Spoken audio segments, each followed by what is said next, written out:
সকলোকে নমস্কাৰ জনাই আজি এটা কথা আলোচনা কৰিব বিচাৰিছোঁ যে ৫৫০০ যি LPUP নিযুক্তি প্ৰক্ৰিয়া চলি আছিলে সেই নিযুক্তি প্ৰক্ৰিয়া সন্দৰ্ভত আজি আলোচনা কৰিব বিচাৰিছোঁ যে সমগ্ৰ LPৰ বাবে সমগ্ৰ জিলাসমূহৰ বাবে মই এটা আলোচনা কৰিম।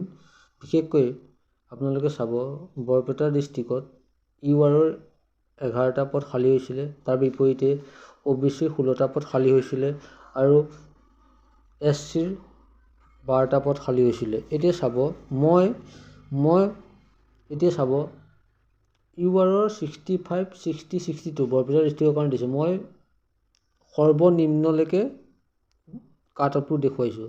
ঠিক OBC 16টা পদৰ বিপৰীতে 63, 62, 60, SCৰ 12টা পদৰ বিপৰীতে 62, 59 দেখুওৱা হৈছে।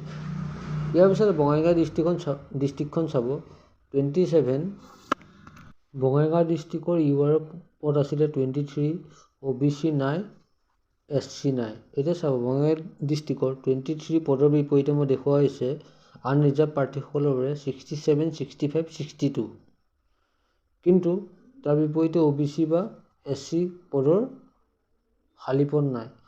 ইয়াৰ বিপৰীতে আপোনালোকে চাব দৰং প্ৰাৰ্থীসকলৰ দৰং ডিষ্ট্ৰিক্টত UR আছিলে 31টা পদ আৰু OBC আছিলে 24 আৰু SC আছিলে 16টা। এতিয়া UR পদখিনি চাব 31টা পদৰ বিপৰীতে মই কাট অফ দেখুৱাইছোঁ 67, 65, 63।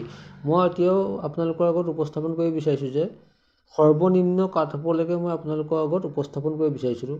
OBC ক্ষেত্ৰত চাব 63 to 60 আৰু SC 16টা পদৰ বিপৰীতে 60, 62, 59 দেখুওৱা হৈছে।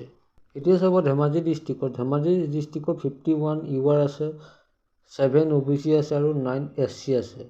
এতিয়া চাব ধেমাজি ডিষ্ট্ৰিক্টৰ ক্ষেত্ৰত মই 70 to 69, 62 দিছোঁ URৰ ক্ষেত্ৰত।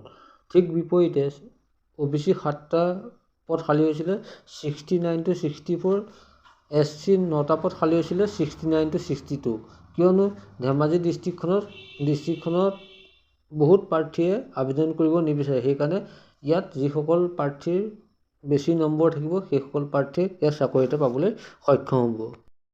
এতিয়া আহিছে অসমৰ বহু চৰ্চিত জিলাখন হৈছে ধুবুৰী জিলা। ধুবুৰী জিলাত আছে 76 UR, OBC 112 আৰু SC আছে 28টা পদ। এতিয়া ধুবুৰী জিলাৰ ক্ষেত্ৰত আনৰিজাৰ্ভৰ বাবে 70 to 68 আৰু 60লৈকে মই আনৰিজাৰ্ভৰ কাট অফ নামিব বুলি ভাবিছোঁ আৰু OBC ক্ষেত্ৰত 112টা পদৰ বিপৰীতে কাট অফ আহিব 60 to 57 আৰু SC ক্ষেত্ৰত 28টা পদৰ বিপৰীতে 59 to 56 কাট অফ আহিব বুলি এটা সম্ভাৱনা কৰিব পাৰি। ইয়াৰ পিছতে হৈছে ডিব্ৰুগড় জিলাৰ আনৰিজাৰ্ভ 117টা পদ আৰু OBC হৈছে 31টা পদ আৰু SC হৈছে 12টা পদ।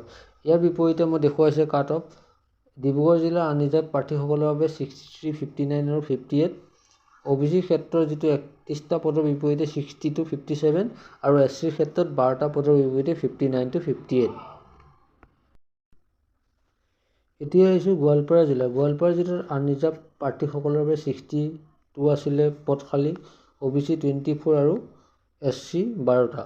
এতিয়া চাই যাব গোৱালপাৰা জিলাৰ আনৰিজাৰ্ভ 62টোৰ পদৰ বিপৰীতে কাট অফ আহিব পাৰে 69, 57, 65, সৰ্বনিম্ন 65 আৰু OBC ক্ষেত্ৰত আহিব পাৰে 24টা পদৰ বিপৰীতে 65, 63, 61, SC ক্ষেত্ৰত আহিব পাৰে 12টা পদৰ বিপৰীতে 51 to 59।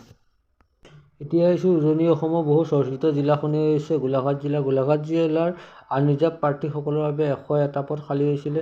ইয়াৰ বিপৰীতে OBC সকলৰ বাবে 26 অৰ্থাৎ 26টা পদ খালী হৈছিলে। ইয়াৰ বিপৰীতে SC সকলৰ বাবে 12টা পদ খালী হৈছিলে। ইয়াৰ কাট অফটো মই দেখুওৱা হৈছে URৰ বাবে ইয়াত আছে 70 to 65, 62 মানে সৰ্বনিম্ন 62লৈকে নামিব পাৰে। OBC 26ৰ বিপৰীতে 62 to 61, সৰ্বনিম্ন 61 OBC ক্ষেত্ৰত নামিব পাৰে আৰু ইয়াৰ বিপৰীতে SC ক্ষেত্ৰত 62 to 61।